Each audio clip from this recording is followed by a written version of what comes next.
está, Arturo, si querés comenzar. Bueno, bueno, buenas tardes a todos y todas. Hoy tenemos el agrado de tener un nuevo conferencista.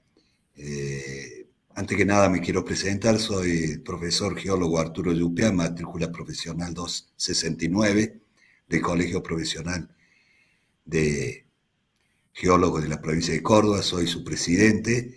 Y bueno, hoy contamos con la presencia del colega Roberto Isidro Cravero, eh, que tiene la matrícula profesional 1704 del Consejo Superior Profesional de la Geología de la República Argentina. Bueno, hoy el colega Cravero va a dar una charla sobre expansiones laterales, nuevos modelos interpretativos de los deslizamientos de las barrancas del río Paraná, un caso de la ciudad de Diamante, Entre Ríos. Bueno, voy a leer un breve currículum de Roberto, pero tiene una larga trayectoria como geólogo, diplomado en geotecnia en los Países Bajos en el año 89.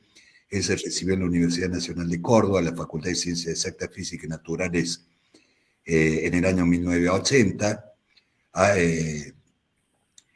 Actualmente trabaja en el Servicio Geológico Minero Argentino, SEGEMAR, de Dirección de Centro de Investigación en Geología Aplicada y especialista científico en geotecnia.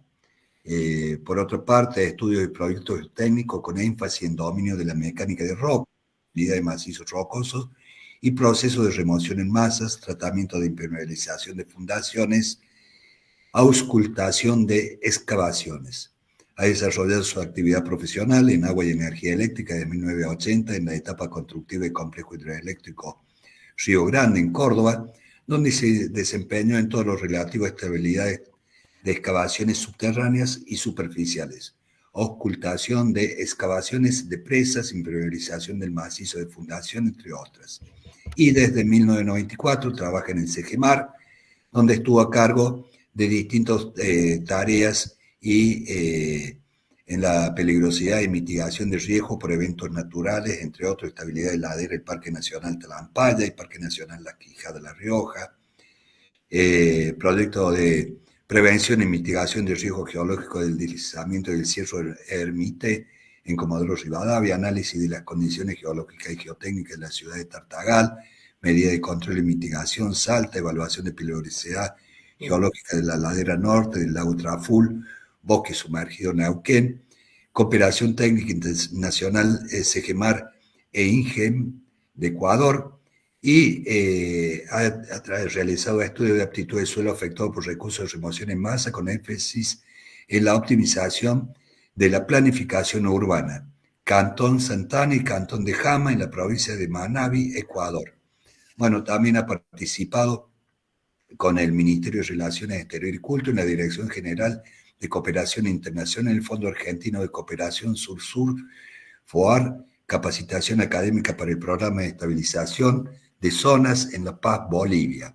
Y también en Casco Blanco, Ministerio de Relaciones Exteriores, programa de apoyo en la República Checa en la recuperación de inundaciones del año 2002, de julio a septiembre del 2003. Bueno, también tiene importantes publicaciones científicas, más de 32 en congresos geológico argentino, simposio de geología aplicada en la ingeniería y el ambiente, congreso de presas y aprovechamiento hidroeléctrico. Bueno, Roberto es un geólogo que fuimos en aquella época medios compañeros y coetáneos en la facultad. Por otro lado, quería comentarle cómo vamos a funcionar con esta conferencia del colega Cravero. Él va a desarrollar su tema y al final, por favor, por el chat de este mismo medio, por el chat del Meet, hagan sus preguntas correspondientes, sugerencias o alguna duda que tengan. De paso, deseo agradecer también a la Comisión de Prensa y Difusión, a los y las colegas Marcelo Chambar, Cecilia Somaro y Sabrina Torti López. Quería comentarles que también como moderadora al final de la charla va a actuar la colega Cecilia Somaro para moderar las preguntas o dudas que ustedes tengan. Bueno, los dejo y desde ya agradecer muchísimo a Roberto Cravero por su presentación. Muchísimas gracias y lo dejo con el conferencista. Muchas gracias, Arturo, por la presentación y especialmente al Colegio de Geólogos por este tipo de actividades que nos ayuda a conectarnos y a transmitir experiencia, que es la clave para poder avanzar. Es necesario compartir los conocimientos que uno puede ir colectando a raíz del curso de la vida. En este caso particular me llamó la atención este tema, que en realidad no lo he desarrollado solo, sino que lo hemos desarrollado con el geólogo Luis Fouquet, Alejandra Tejedo y Jesús Oliva, concretamente en el caso del deslizamiento de Diamante, donde a raíz del deslizamiento que se había producido, el Sistema Nacional de Gestión Integral de Riesgo y Protección Civil, SINAGIR, activó el protocolo de remoción en masa, por el cual el CGMAR es la encargada de hacerlo. En consecuencia, nos designó a este grupo para ir a Diamantes y dar respuestas a la población, porque la municipalidad, a raíz de los deslizamientos ocurridos, y la preocupación de la gente, porque no solamente se empezó a mover la calle, sino también una zona interior que afectaban casas ubicadas muy al borde de la barranca, pero en una zona singular. Como vemos, esta es la ciudad de Corrientes, de Diamante. Este es el puente, la zona del puerto de Diamante y la zona concretamente afectada por los deslizamientos. En realidad, geomorfológicamente es una zona activa y lo que se ha vivido es un proceso natural de evolución geomorfológica de la zona, solamente que a la interacción urbana hace que con distintos recursos se pueda tratar de coexistir entre la normal evolución de las barrancas y el desarrollo urbano. El barrio concretamente está centrado en el barrio Cristo Pescador y que lo puse de referencia, porque no solamente porque es una bella escultura, sino también que tiene una importante inserción social desde el punto de vista místico, religioso, los cuales la gente se sienten protegidas por el Cristo y que se ubica exactamente en esta zona, y en cierta forma la parte mística se une con la científica, como lo vamos a ver luego. La zona que queda de Barrancas es justamente la zona donde se encuentra el Cristo. Esta es la parte donde se han ocurrido los principales deslizamientos, pero la zona donde se ha producido movilizaciones es prácticamente toda esta área en la zona urbana.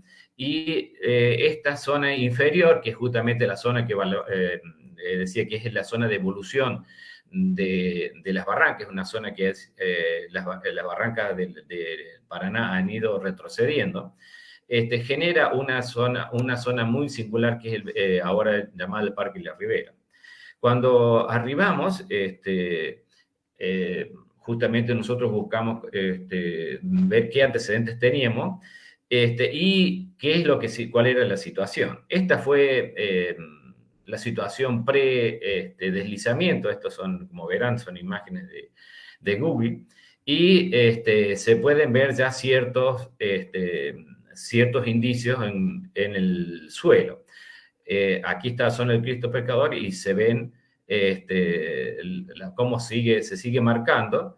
Y en el transcurso de unos 15 días se produjo el movimiento que terminó barriendo directamente la calle perimetral del área. Acá se puede ver cierta interacción. Tenemos el Paraná y con su efecto en toda esta área, y también interacción urbana con estas descargas justo al PIB. Y esto es la otra vista hacia el sur, esto es la parte del edificio de la Fundación San Roque, que era muy importante para la comunidad, que se fue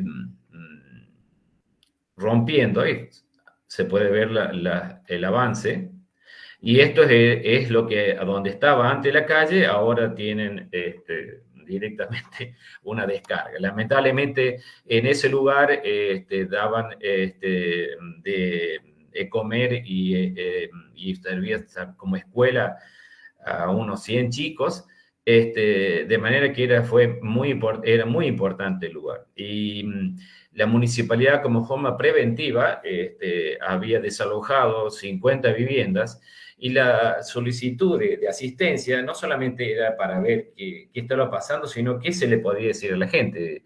¿Podían volver a su casa o hasta cuándo podían, o sea, hasta cuándo podían estar seguros? Evidentemente es una zona urbanizada con un avance, digamos, sin planificación. Son terrenos ganados por la propia gente, de manera que la provisión de agua, como pueden ver, y la descarga son todas precarias. Aquí pueden ver, están al borde de la barranca. Las construcciones son evidentemente precarias, y todo el entramado de derivación del agua tiene esta característica, o sea que a la propia característica de barranca se le agrega un importante caudal extracuenca y en forma permanente. Por ejemplo, siempre en muchos lugares estaban goteando. A raíz de eso, una zona muy importante, se han fisurado muchas casas, y la gente, evidentemente, cuando pasa estos acontecimientos donde hay una respuesta que la gente no lo puede controlar, se vuelve una situación que para la gente de la municipalidad es problemática. Y mucha gente oraba por la protección. Y aquí esto es una figura muy importante, porque vamos a ver este factor, este pozo, que acá hay un pozo drenante que en este momento servía o se utilizaba para descargar agua de forma continua en la estatua del Cristo. De manera que una vez que hemos recorrido toda el área y se alcanzó a ver de que teníamos dos problemas. Un problema que era el avance de la barranca, y el otro problema de la fisuración y la pérdida de zona urbana. Acá tenemos prácticamente alrededor de 1.600 metros cúbicos de zona inestable, pero casi 1.600.000 de todo el área afectada. Pero esa área afectada, ¿cómo lo fuimos detendiendo? Cuando nos enteramos de esta problemática, teníamos como antecedente los trabajos que se habían hecho justamente para la estabilización de las barrancas del puerto, por el cual teníamos un perfil un clásico perfil de las barrancas, con un loe superior, un limo arenoso, un limo arcilloso con concreciones calcáreas, luego arena fina y limos, que trabajaba también como un acuífero, y arcillas de alta plasticidad, y finalmente arenas de la formación Paraná. Esta secuencia fue considerada así para la estabilización del puerto por la gente de Provincia Sanguinetti. Esto lo usamos nosotros como idea inicial para ver qué es lo que podíamos encontrar, ¿no? Una vez que llegamos allá, vimos lo que la municipalidad nos mostraba, y vimos también cuál era el perfil, que es prácticamente el mismo perfil que veíamos recién, que básicamente la estabilidad de la barranca está dada por estos limos arcillosos calcáreos, con incluso horizontes de calcrete, y una parte inferior, que es muy importante, donde se intercalan arenas limosas, arcillas, y las arenas finas medianas del Paraná. Y en esta zona se encontraba en los horizontes arenosos un acuífero que descargaba por debajo de la ladera. Acá se puede ver en forma indicativa el pozo del Cristo Pescador, que en realidad actúa como un importante dren, y por eso es una zona que resiste al avance del Paraná. La zona, las características del perfil habían sido elaboradas por provincia. Recuerdo, nosotros estuvimos una semana y teníamos que tratar de dar una respuesta, de manera que usamos gran parte de nuestro análisis fue en base a los análisis previos. De manera que ahí ellos marcaban la presencia de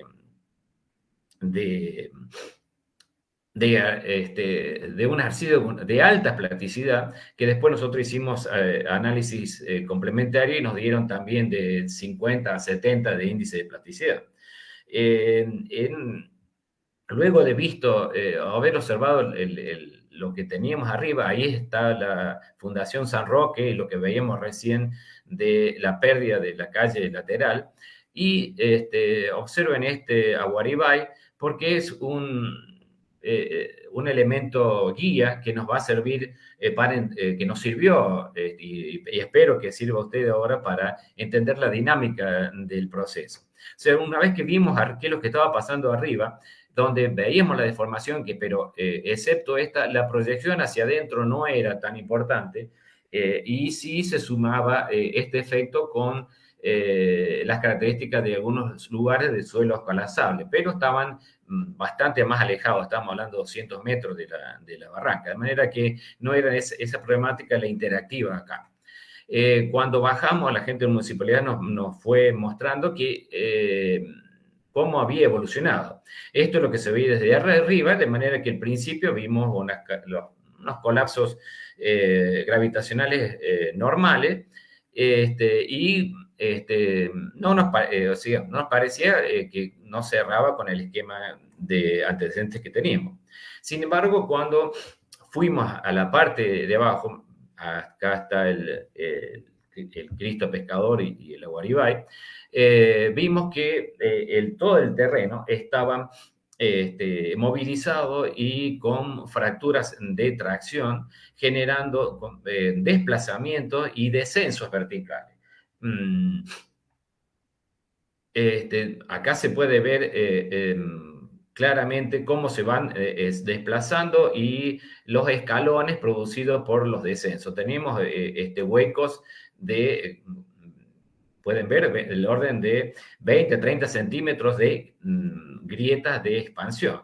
Esto se juntaba con otro proceso que también fue exactamente lo opuesto, que teníamos una cresta de presión secundaria, y que las asumimos que se debía al movimiento relativo entre las distintas áreas, y aparte estaban en una zona más competente. De manera que ahí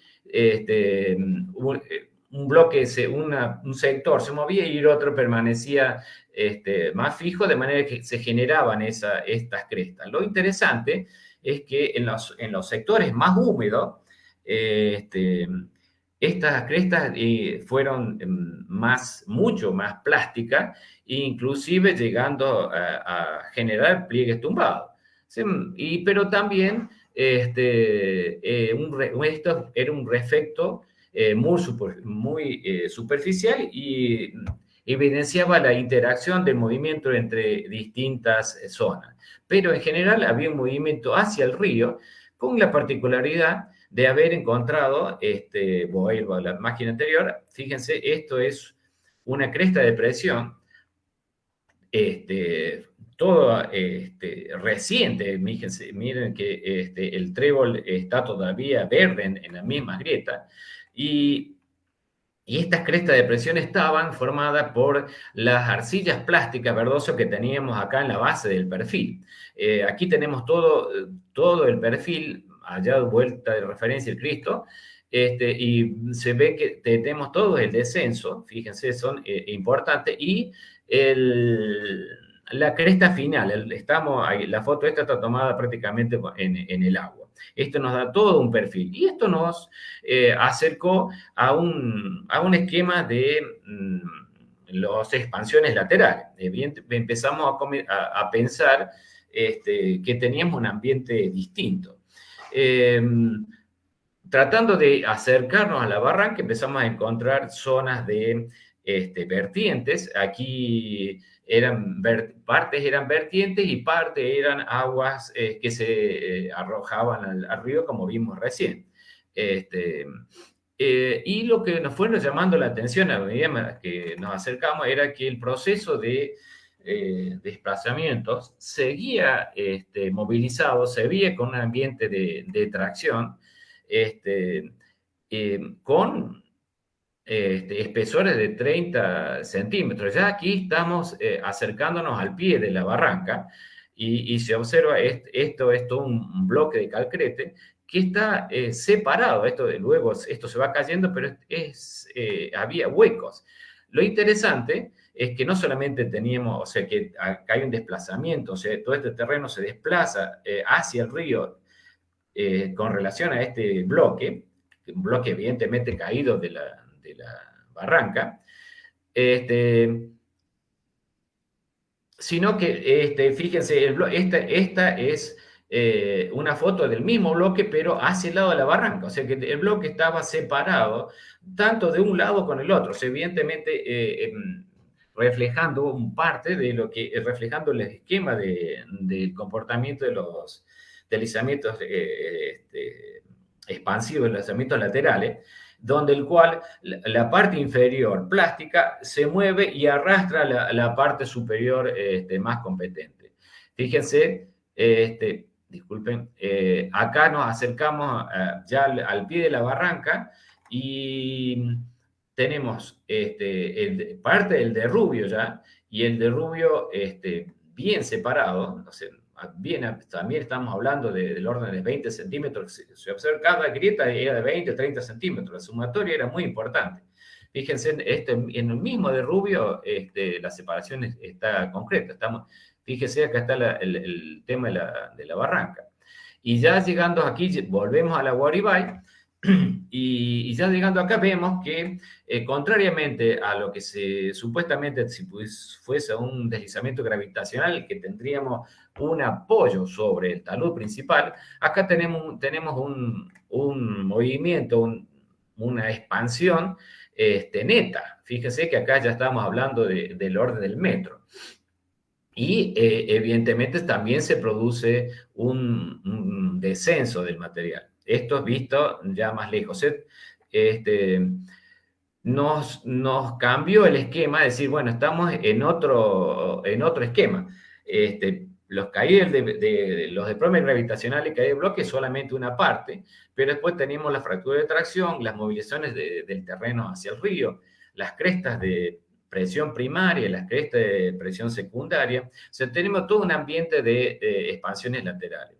Y esto nos hizo considerar este tema en particular, que es abordado con distintos autores, con distintos nombres, y también el mismo movimiento se puede dar en situaciones distintas, ya sea que tengamos un sustrato rocoso o no. Eso nos hizo recordar con el licenciado Fouquet la experiencia que habíamos tenido en Ecuador, que fuimos en asistencia a raíz del sismo que habían producido en la región de Maniva, que afectaba en la zona de Jama.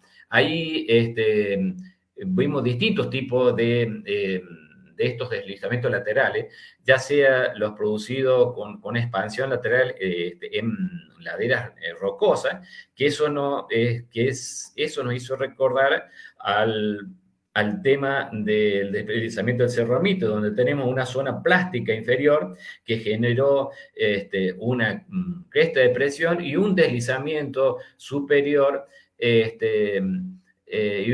que en este caso, como todas estas cosas naturales, nunca es todo puro, siempre hay una mezcla. Así que aquí teníamos una parte de expansiones laterales, como el gran movimiento, y complementariamente teníamos como reacomodación, deslizamientos gravitatorios que producían estas fallas directas en contra del talud. Algo similar se observó en San Isidro, que esto estaba en la zona un poquito más alejada, está a unos 20 kilómetros de la costa, donde como se trata de una zona que ha sido afectada por regresiones y transgresiones marinas, de manera que la composición se alternan capas de limos, arcillas, arenas de distintos tamaños y gravas, de manera que ahí y están asentadas sobre un lecho rocoso, de manera que acá con la raíz del sismo, que en realidad no fue un sismo, sino fue una sucesión de sismos, de manera que se produjo este tipo de movimientos. Aquí no se pudo saber si lo que teníamos abajo fue por licuefacción o fue por flujo plástico, porque, bueno, fuimos a ver el esquema y como se pueden ver,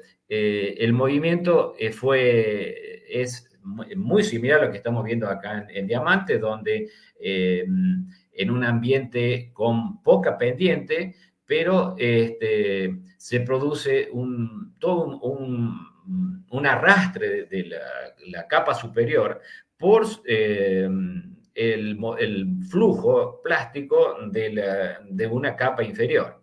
Ese flujo plástico en otros casos se dio por licuefacción de arena fina, en otros por los horizontes arcillosos. Aquí se iba a verificar cuál de los dos casos era el que estaba trabajando. Pero lo concreto es de que acá son siempre fracturas subverticales y justamente con un gran movimiento, una gran componente horizontal. Y la otra cosa que fue muy importante de tipo de movimientos es de que la componente gravitatoria, la componente diciendo de la masa que podría actuar sobre la zona plástica, esa era siempre, no fue determinante, como lo vamos a ver luego, ¿no?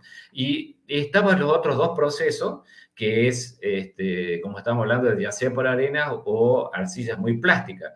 En los dos casos, nos pasó lo mismo en la zona de Jama, que justamente es una zona cercana al Océano Pacífico, mucho más plana que la anterior, donde tenemos este mismo evento geológico, solamente que en el anterior, me faltó aclarar, el cuaternario tenía mayor significado. Aquí estaba mucho más acotado. Pero, y acá teníamos justamente una secuencia donde teníamos arenas que provocaron licuefacción, pero también había arcillas plásticas. De manera que aquí en Jama se produjo un problema que fue muy común en toda el área esta, como pueden ver, no eran comunidades grandes, pero sí que fueron muy afectadas por los sismos, generando dos factores. Estos, por un lado, los volcanes de arena, que son fotos las que quedaron, pero estos volcanes de arena se habían presentado en varias zonas en el mismo pueblo.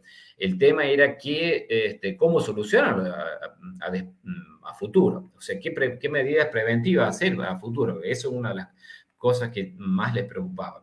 Y por el otro lado, previo al sismo, acá había un pequeño azud que tenían, no eran más de 4 o 5 metros de agua, pero a raíz del sismo esto se rompió y produjo que este sector se produjeran deslizamientos gravitacionales comunes, pero en este otro sector, y especialmente acá, al frente, se produjo nuevamente este esquema de las expansiones laterales en un ambiente de muy baja, el río está a 150 metros de aquí, con muy baja pendiente,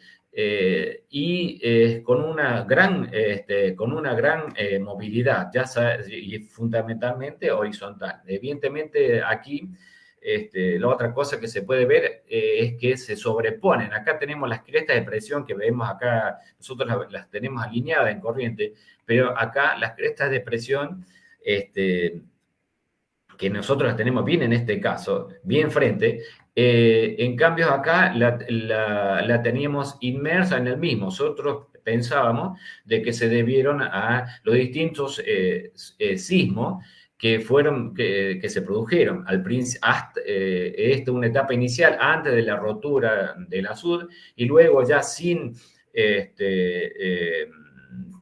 ya con la descarga del agua se facilitó el movimiento y se produjo la segunda movilización. Acá se ven bien las crestas y las tracciones bastante pequeñas y gran parte de la segunda movilización. Justamente lo que quisimos ver es cuál era el proceso, si estaba definido por las arcillas expansivas, por las arenas licuables o la zona plástica. Así que aquí con la municipalidad nos facilitó una excavadora, una retroexcavadora, pudimos hacer prácticamente desde el camino a unos casi 60 metros, tratamos de ver cuál era la respuesta y tratando de buscar cuál era la base del deslizamiento para ver qué hacer después en la zona urbana. Bueno, no con la excavadora llegó a los 3,5 metros, no encontramos el horizonte de flujo, pero sí nos permitió ver de que realmente la fracturación era subverticales, bien abiertas y bien definidas, e incluso hasta profundidad. Llegamos a los 3,5 metros y no encontramos la base, pero seguían en profundidad. O sea, lo que nos marca una respuesta muy interesante porque nos marca una respuesta de fracturas subverticales con descenso vertical por desplazamiento del material, no por carga del mismo. Bien, volviendo entonces a Diamante, repasando esa experiencia, para cerrar el tema, se le recomendó en este caso de Jama, la realización de pozos hasta ubicar donde estaba la arena licuable y luego perforaciones drenantes verticales para permitir concentrar eventualmente el flujo de agua en esos lugares y evitar que se produjeran las deformaciones en las casas. Volviendo a Diamante, nos verificamos nuevamente que estábamos en esta misma situación. Vuelvo a ubicarlos. Tenemos allá el Cristo, y evidentemente se nos confirmaba este tipo de respuesta, donde una parte superior competente se desliza sobre una inferior plástica, pero se desliza no porque, y generando un desplazamiento del mismo, por la resistencia, por la propia deformación de la parte plástica inferior. Aquí concretamente tenemos, este es el caso donde la respuesta de esto, decimos, ¿qué fue lo que motivó esta reacción? Justamente tratando de buscar eso, hemos hecho, volvimos a solicitar a la municipalidad una retroexcavadora o para hacer pozos y para tratar de verificar. Y bueno, fue posible en las zonas de las crestas de presión secundaria ver de que realmente el movimiento estaba centrado en los 50, 60 centímetros superiores. Evidentemente mostraba el movimiento entre pequeños, entre bloques, un movimiento relativo entre distintas zonas. Es interesante notar la plasticidad del medio y cómo se produjo esa deformación. Aquí un caso de un pliegue tumbado muy singular. Y esto se da en esta zona de terreno más plástico.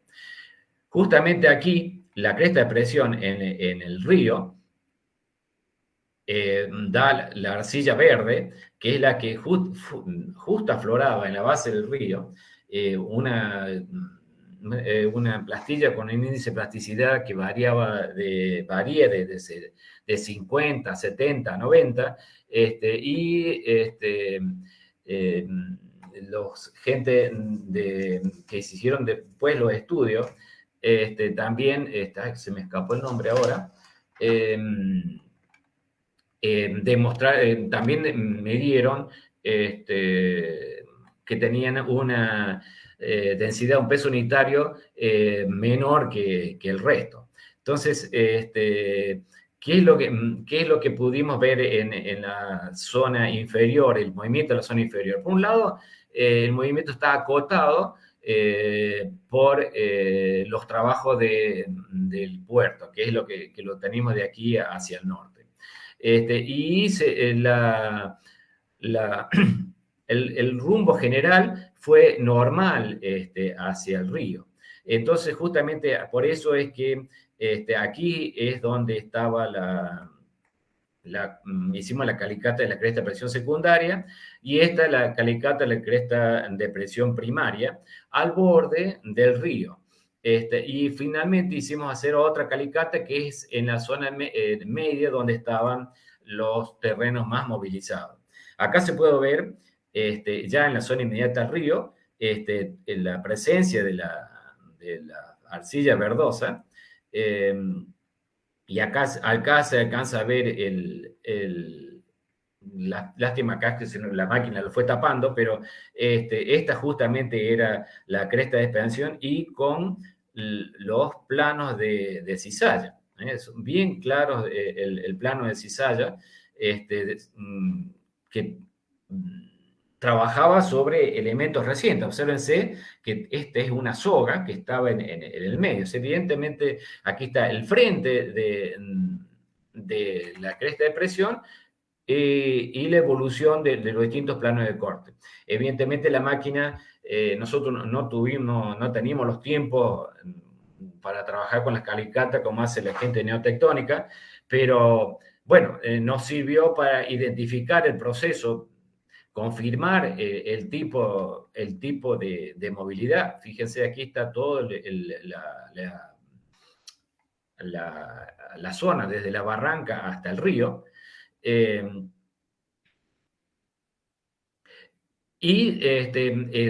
Para refrendar el proceso quisimos ver nuevamente en esta zona donde el material a veces está movilizado, si podíamos llegar hasta la arcilla plástica.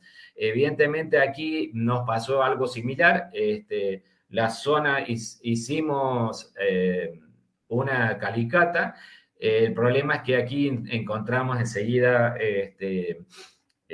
filtraciones, de manera que la máquina no pudo avanzar y llegar hasta el horizonte arcilloso, y el limo, en este caso, un limo más arenoso, de manera que no permitía, las paredes no las mantenía muy bien, de manera que cuando pasaba la máquina, medio que destruía. Fíjense, cada una de estas cañas identificaban las zonas movilizadas. Sin embargo, cuando las veíamos, se veía la extensión, pero la máquina nos mezclaba la zona, excepto cuando llegamos a una zona que el limo fuese un limo más arcilloso, y ahí sí se pudo ver, similar a lo que habíamos visto en Ecuador, de que el desplazamiento era completo, subvertical, bien claro, el movimiento de la zona, y es justamente el contraste con las crestas de presión secundaria. En este caso, la hipótesis era por qué teníamos esa respuesta. Y bueno, la conclusión es de que nosotros teníamos dos barrancas, una inferior y la otra superior. Evidentemente, y la barranca, esta inferior, tenía el problema generada por el Paraná, por el río Paraná, y con su clásica capacidad de arrastre y caudal. Justamente por esa razón esta zona se hizo el puerto, y justamente por estar el puerto también está sujeta a dragados, de manera que constantemente tenemos un talud prácticamente del mismo orden, de unos 8 metros, de 8 a 10 metros, casi del mismo orden de lo que teníamos acá arriba. O sea, el esquema era, que es lo que se puede ver acá. O sea, por un lado tenemos lo que fue lo que es el puerto de Diamante, con los trabajos de estabilización con drenes horizontales, y el trabajo de la barranca del río y la barranca superior. Evidentemente, en este caso, este tipo de concepción no nos cerraba, a pesar de que la respuesta que es para controlar, la que usaron colocando drenes horizontales de gran longitud, fue muy efectiva y perfectamente operativa. El problema es de que la relación económica, la factibilidad económica para hacer algo así en la ciudad no era fácil, no es fácil, económicamente no cierra una cosa un puerto y otra cosa una zona urbana común. Pero de todas maneras lo que fue interesante es que llegamos a la conclusión que eso no era necesario para este caso, sino de que teníamos este apoyo, que era trabajar con drenes, drenes verticales y drenes como era y los drenes que nos ayuden a controlar la influencia del río. O sea, mencioné que uno de los factores determinantes en la evolución era la variación de niveles del río, que tenemos casi,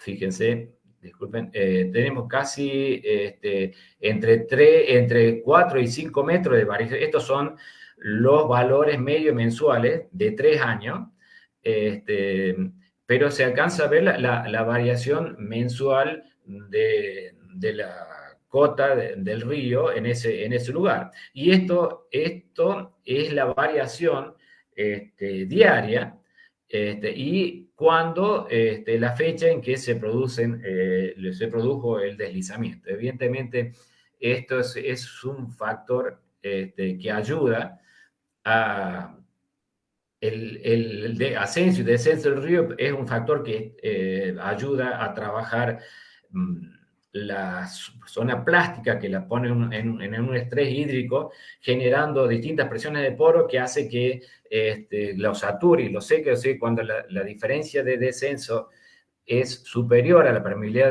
del macizo, evidentemente las pone en condición para generar deformaciones por corte de toda la masa esa que arrastra la parte superior.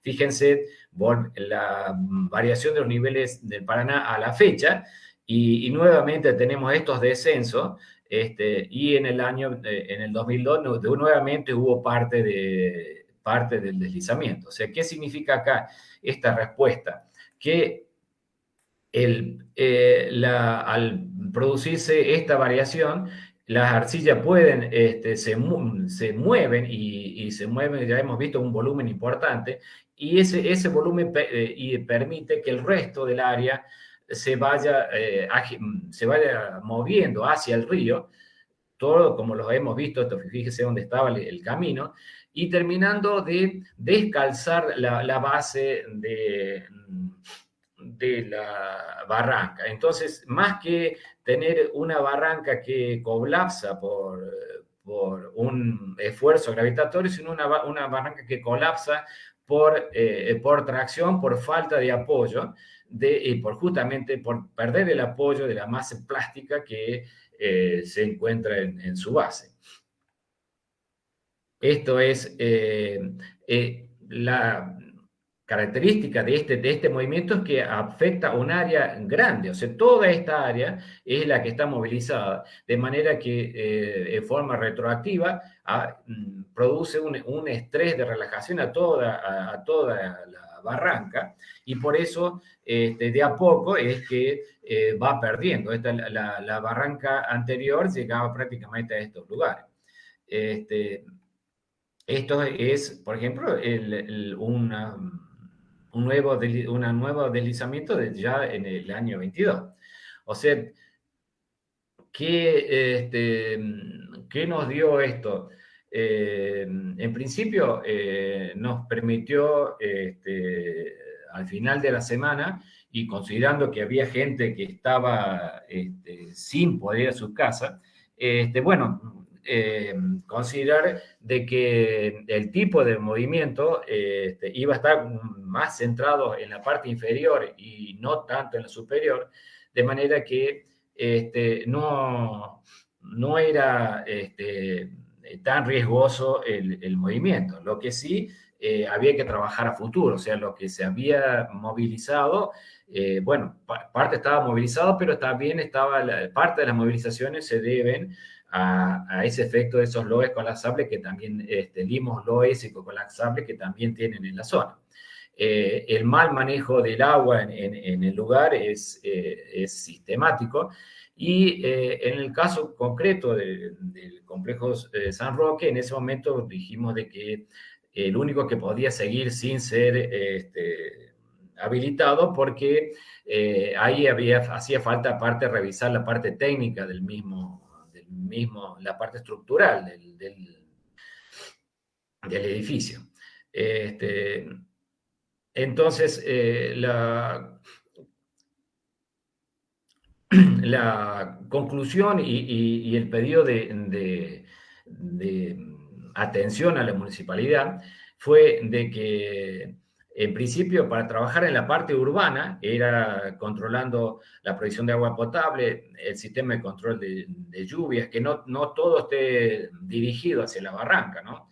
Y no facilitar la urbanización de esa urbana, sino que tratar de ir restringiendo la urbanización. Instalar un sistema de monitoreo y también instalar un sistema de drenajes. ¿Cuál es nosotros lo que le pusimos fue que el drenaje estuviese concentrado en este sector, tratando de preservar la arcilla, tratando de que el horizonte arcilloso en plástico no estuviese saturado, de manera que pudiese actuar como un elemento resistente al movimiento, a la tensión que generaba la variación, que genera la variación de nivel del río.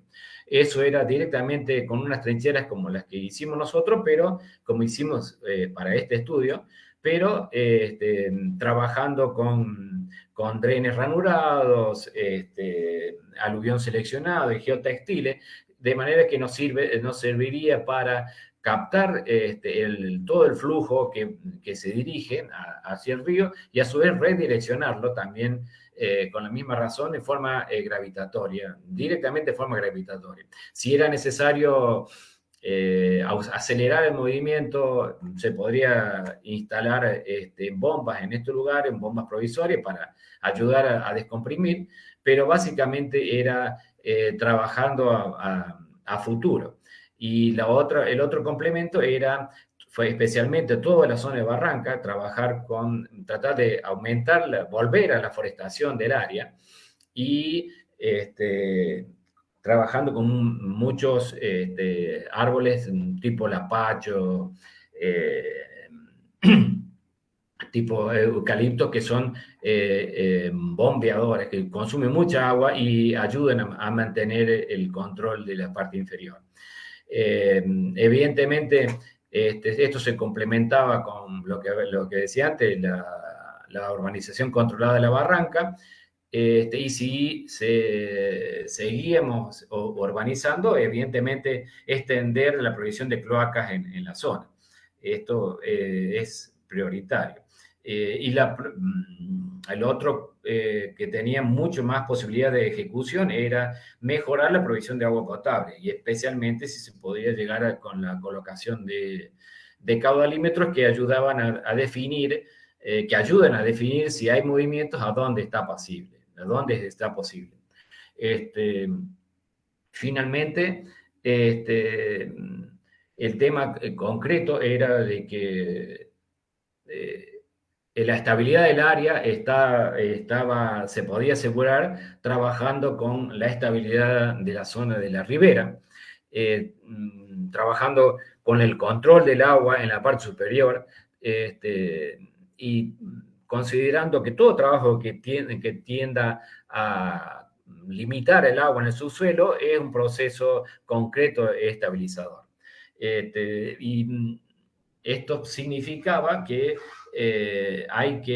por un lado hay que hacer un aporte técnico de parte de la municipalidad, pero era clave la divulgación y que la gente lo sienta como propio, porque el tema de todos estos derivaciones, conexiones clandestinas de agua son muy dañinas para la ciudad. En síntesis, quería agradecer a la colaboración del trabajo conjunto de Luis Fouquet y Alejandro Tejedo, que fue muy interesante las discusiones del caso, porque había que poder diferenciar una cosa de la otra. En síntesis, quería resaltar de que el proceso es distinto a lo que el concepto de evolución geológica del área es distinto a lo que había anterior, aunque la clave está en el drenaje, de manera que lo que se hizo en la zona del puerto es positivo, pero no tiene la relación costo-beneficio para hacerla en el resto de las barrancas del Paraná. Pero si en esos lugares trabajamos reduciendo con piezómetros, con perforaciones y drenes en la parte superior, y con drenes y controles de agua y arbolización en la parte inferior, podemos evitar de que el horizonte arcilloso se sature, entre en estado de fluidez y nos permita mantener la zona estable. En definitiva, eso es lo que quería remarcar, era esa distinta concepción de estos deslizamientos. Bueno, evidentemente me ha quedado cositas, pero los dejo a su criterio a ver qué es lo que le tengo a aclarar. Bueno, muchísimas gracias, Roberto, por tu exposición. Ahora la colega Somaro va a actuar de moderadora con algunas preguntas que he visto en el chat. Y el colegio, toda la comisión directiva del Colegio Profesional de Geólogos de la provincia de Córdoba te agradece muchísimo por tu presentación. Muy lindo trabajo. Cecilia, por favor. Hola, buenas tardes a todos.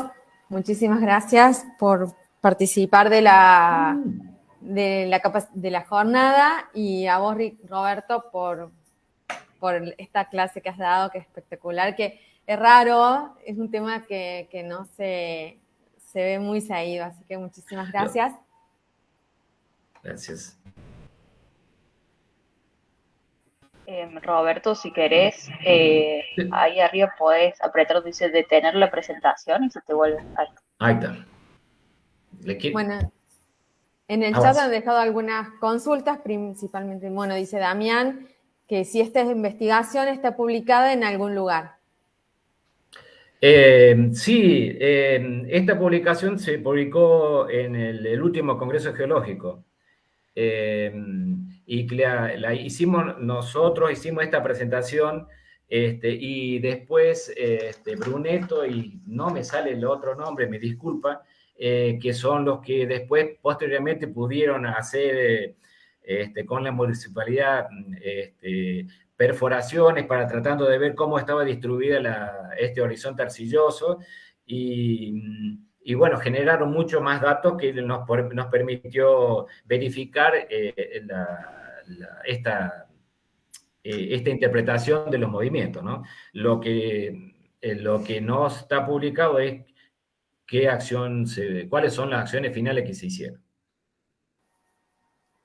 Margot, consulta que sí. Un detalle más, en el repositorio de SEGEMAR está el trabajo presentado a la gente de Diamante.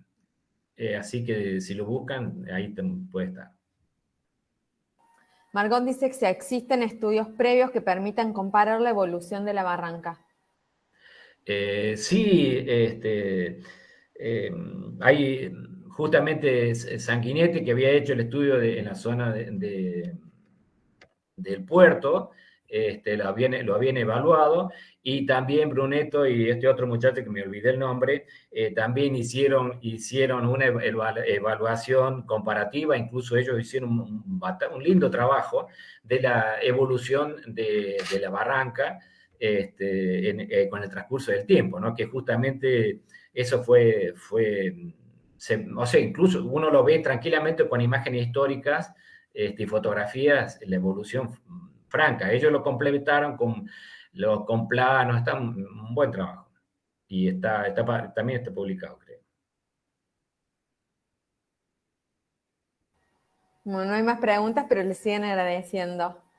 No sé si algún colega más quiere hacer una consulta.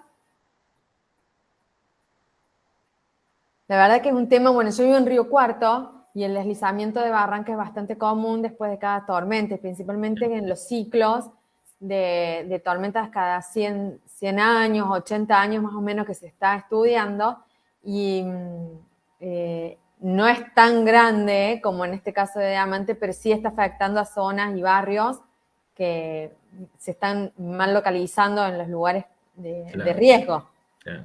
Así está muy bueno como para...